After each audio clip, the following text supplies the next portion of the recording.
Pakinggan daw yung may saltik ang utok. Eto may ine-ebas po yung mga DDS. May pagpaplano po sila ng people power ulit. Di ba, Janelle Van der Herst? Virgie Badiola? Pakinggan nyo po mga kababayan kung ano yung pinaplano nilang people power daw ho, mga kababayan. Eto. Bakit alam kung saan sa ano?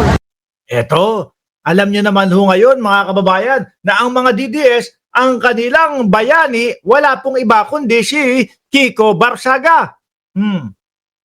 Sabi ko sa inyo mga DDS, masimplehan lang, makakuha lang ng isang tao na magsasalita ng laban kay Bongbong Marcos o kay Martin Romualdez. Aba, ano na po nila yun? Hero na po nila yun mga kababayan.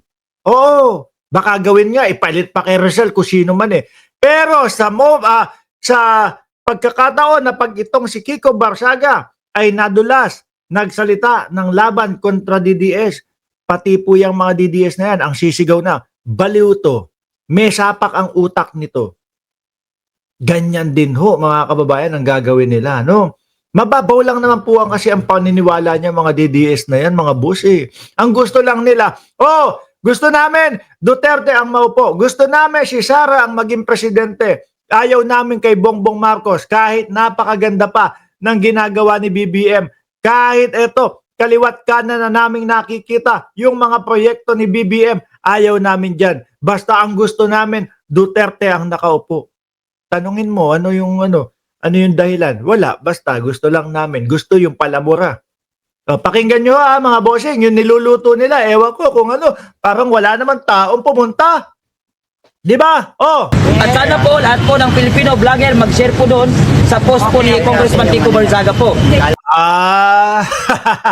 May pag-share pa. Yung parang nakatayo si Kiko Barsaga doon sa podium ng Dasmariñas. Tapos may sinasabi na ang ating Pangulo o kung sino man na wala na, hindi na interes ng mamamayang Pilipino o hindi na interes ng taong bayan ang ginagawa ni Bongbong Marcos. Sabi ni Sir Miko Boyce ng Ceresa Force, wait a second man, I know this guy, si Lighter to ito ba yon? Ito yon yung sabi, magdala ng lighter, tama ba ako? Tapos pupunta sa Malacanang, tapos ang sinabi ni Topacio is, magka-candlelight lang naman po kami kaya magdadala ng lighter. Ito ba yon? Sabi ni Mark Estacador, sus, EDSA ninyo nga nilangaw. Walang pumunta. Tas eto na naman.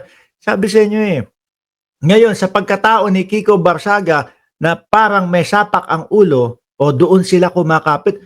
Ano tawag dyan? Yung wala na desperado. Pati yung may sapak na, mga kababayan, doon na yun na sila. Yung tinunang utak nila, nagpapa-under na sila doon sa parang may topak-topak. No? Wala na Desperado na ho talaga, Sir Odi Lenon. Sabi ko nga ho sa inyo sila matituno yung utak. No? Pero willing sila na magpasakop doon sa parang may topak basta lang matanggal ang ating presidente. Game. Okay, kalat po natin yun. Saan po kung ganapin na Hindi pa natin alam kung saan sa ano. Basta wala pa, hindi pa alam. Sabi ni Ma'am Neng Gigi, ang clean ng look mo, Mark, bagong gupit as shave. Bagay sa'yo. Salamat to. Yung kapag humaba na at talagang walang shave, mukha ng 41 Hindi, 41 naman talaga ho tayo, mga kababayan. Banat! Basta i-share yung niya. I-share nyo lahat Sapil ta. Basta, i-share nyo. Kahit hindi nyo naiintindihan, i-share ninyo. kahit naman i-share nila ng i-share yan Yung ni Kiko Barsaga, yung sinasabi na si Bongbong Marcos pang sarili na lang at para sa pamilya na lang.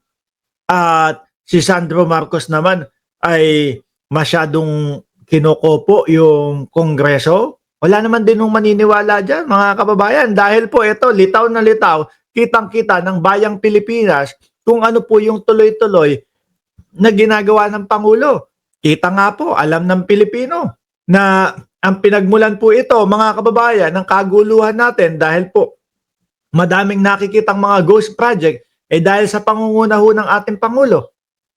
O di po ba? Kaya kahit ano ang gawin nitong si Kiko Barsaga, wala hong maniniwala dyan. Sabi ni Sir Eseng Mariano, i-share ninyo ang kagaguhan ni Kiko para lumaganap ang katangahan daw. Oh. Share lang natin yung Share post natin, ni Congressman basta sa October 5. So wala pa tayong ilalabas.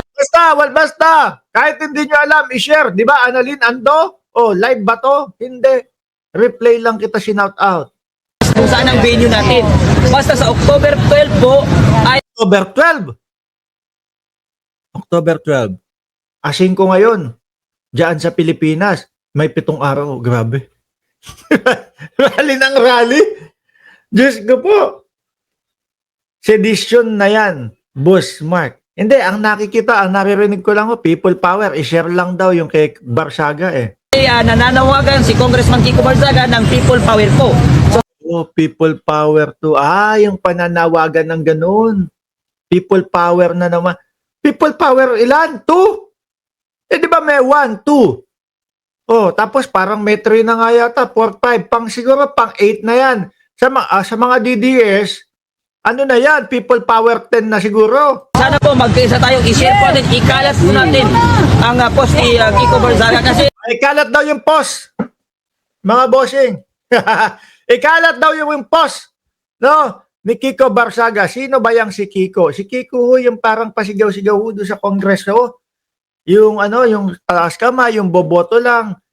Tapos sisigaw-sigaw pa. Tapos puro meow-meow, meow-meow ho. Mga kababayan. Na idolo ho ng mga DDS. Sabi nila, okay na yung ganitong congressman na parang may saltek daw ho. Kesa naman daw doon sa nangungurakot. Okay lang naman talaga yun, mga bossing, na kesa yung sa mga nangungurakot. Pero wag naman yung may saltek. Wag naman yung may topak. Di ba, ano yan? Katopakan ang gagawin sa kongreso, mga kababayan. napakabulok na po ng sistema ng ating bansa. Correct. Diba? Correct. Number 1 na bulok na sistema ng ating bansa sa dinami-dami ng problema ng ating bansa na dapat bigyan ng pansin. Ayan, sa October 12, sama-sama tayo. Kesa sa pagresolba sa problema ng ating bansa. Ano daw po? Ay, sorry. Hindi, mapapamura ka naman dito sa ano to no? One-on-one kami, boxing yan hindi, sige ho, sabihin nyo sa kanya. Kaya lang, argabyado ako. Bakit to, mga kababayan? Siyempre, babiyahe pa ako ng Pilipinas. Number 1 o numero 1 daw ho, mga kababayan, na bulok na ating sistema ay yung sinasabi niya, may mga inuuna daw. Inuuna, eto, nakapokus ngayon sa lahat ng mga kontrobersyal na mga proyekto. Na ang nangunguna dyan, si Pangulong Bongbong Marcos. Kupal ka. Oh. Yan po ay isang kawalangian, kabulukan ng sistema ng ating bansa. Basta kahit ano lang yung sabihin, ano? Kahit ano lang yung sabihin. Basta bulok ang ating sistema. Ganito, ganyan. Yung mga DDS, oo nga, bulok ang ating sistema. Sama tayo sa rally. Yung Supaplay hanggang ngayon yata ay nahanap. Yung nag-umpisa nung mag-purge daw. Kaya ayun, yung mga followers niya nagwala doon. Yung sa Nepal, gagayahin daw ho nila. 'Di ba? Yung sa Nepal, gagayahin daw ho nila. Sinunog yung mismo, kumbaga, malalaking establishmento ng gobyerno doon. Sila gulong, ang putik na yan. Gulong! Pormahan, 'di ba? Yung pormahan, Snowy Count. Oo, yun. Yari kay Yorme yun. Tuloy. Dapat po ating baguhin ang sistema ng bulok dito sa ating bansa.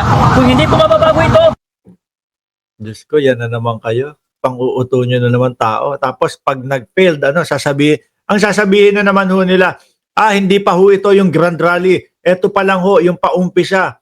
Ito pa lang ho yung simpleng rally.